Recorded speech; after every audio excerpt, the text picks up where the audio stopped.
Haya ndiyo mambo makubwa manne ambayo yanaweza kupelekea mimba yako ikaharibika kama ulikuwa ufahamu.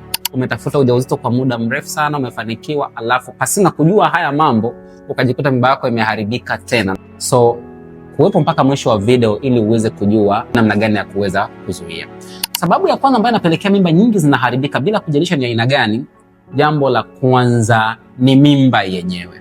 Yaani kuna wakati mwili wako unaweza kuzalisha kinga mwili zikaenda kupambana dhidi ya kile kijusi au yule mtoto na mimba ikaharibika. Na mara nyingi hapa ni kutokana na hitilafu za chromosomal abnormalities. Chromosome ni vinasaba ambavyo mtoto anazaliwa navyo au anatengenezwa navyo kutoka kwenye yai la mama na mbegu za baba. Zinakuwa ni pea. Kwa hiyo inapotokea kuna hitilafu hapa, mara nyingi ukuaji wa mtoto unakuwa haufanyiki au unafanyika ndivyo sivyo, ndipo zinapatikana mimba za ajabu ajabu kama vile molar pregnancy, mimba za bibu. Yaani inakuwa tu ni kijusi kisichoeleweka, lakini mwisho wa siku huwa inaharibika. Au anapata blighted ovum.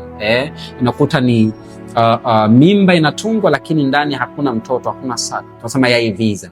Huwa mara nyingi ni sababu za mimba, wala sio kosa lako wewe mama.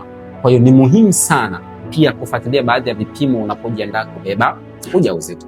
Lakini sababu ya pili inayopelekea mimba kuharibika ni age, namaanisha umri. Hapa sio mwanamke tunazungumzia, hata mwanaume.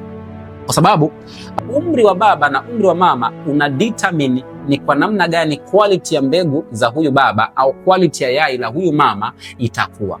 The less quality ya mayai, the less quality ya mbegu inatengeneza uwezekano mkubwa wa kuwa na chromosomal abnormality. Na ndio maana kuna baadhi ya study nyingi sana zinaonyesha kwamba kuna uwezekano kati ya wale watu ambao wanazaliwa wakiwa na changamoto za masuala ya mtindio wa ubongo na nini, huwa wazazi wao wamebeba mimba wakiwa katika umri mkubwa sana, kwa sababu quality ya mayai unakuta iko chini sana. Kwa hiyo age kwako inaathiri oocyte, inaathiri ile quality ya oocyte au quality ya mayai, kitu ambacho kinapelekea hitilafu kwenye vinasaba au genes kwa mtoto na mimba ikaharibika. Lakini sababu nyingine ya tatu ni chronic, untreated chronic condition. Changamoto zile sugu ambazo hazijatibiwa kwa muda mrefu. Hapa nazungumzia labda kisukari. Mama ambaye ana kisukari na hakijatibiwa au hakijawa controlled kwa muda mrefu, hatari sana nayo ya mimba kubeba na zikaharibika. Lakini pia magonjwa kama vile ya moyo, magonjwa ya pressure, changamoto za magonjwa yanayoathiri katika tezi ya thyroid. Huyu mwanamama akiwa nayo kwa muda mrefu inaweza kupelekea akabeba mimba na ikaharibika, kwa sababu mimba inakuzwa na homoni. Ndio maana kipindi cha ukuaji cha ujauzito kuna baadhi ya homoni zinakuwa ziko juu sana.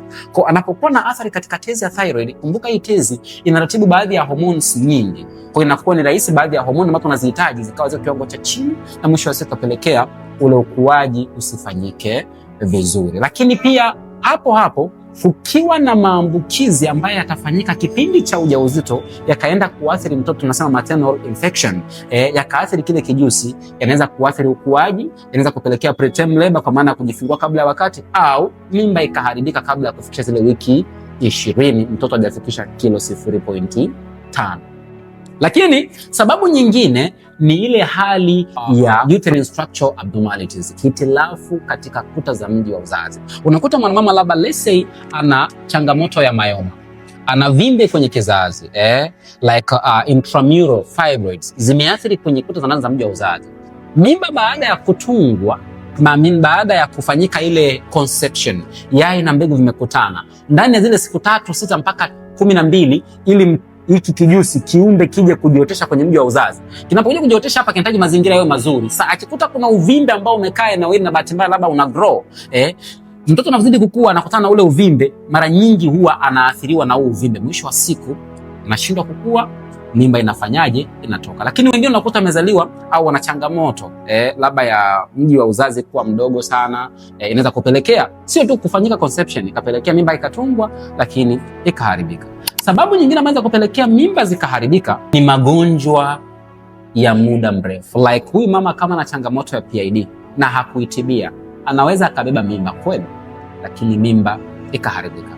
Huyu mama kama ana changamoto labda ya tubal blockage, anaweza kupata bahati mimba ikatungwa, lakini mara nyingi huwa zinaharibika. Na ndio moja sababu ambayo inapelekea wanawake wengi ambao wanafanya IVF kwa sababu ya mirija kuziba huwa inafeli. Haifeli, conception inafanyika, lakini implantation inazuiliwa kutokana na ile backflow ya uchafu, adhesion kutoka kwenye mirija kuja huku kwenye eneo la mji wa uzazi. Lakini kitu kingine ni kwamba mimba inaweza ikaharibika kutokana na ajali tu, labda lese ukateleza ukaanguka, au haukuwa unajua ni mjamzito, au wewe ulikuwa unajua lakini mwenza wako hakuwa unajua, au mtu ambaye mnapishana au mna katika shughuli za kila siku hajui kwamba ni mjamzito, akapelekea labda tukio zito, mikiki kwenye eneo la tumbo, mimba ikaharibika. Ndio maana ukijigundua ni mjamzito ni muhimu sana anza antenatal care mapema, kwa sababu kule utaambiwa mambo mengi yatakayokusaidia kulinda hii mimba isiharibike. Nipende kufahamu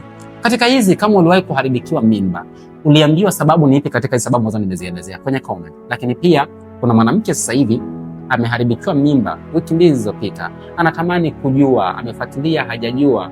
Ukishare video hii kwake unakuwa umefanya kitu kikubwa sana. Lengo ni kumsaidia. Kumbuka, mtoto ni mpango wa Mungu kwa maisha. Anaendelea na Mungu akubariki sana.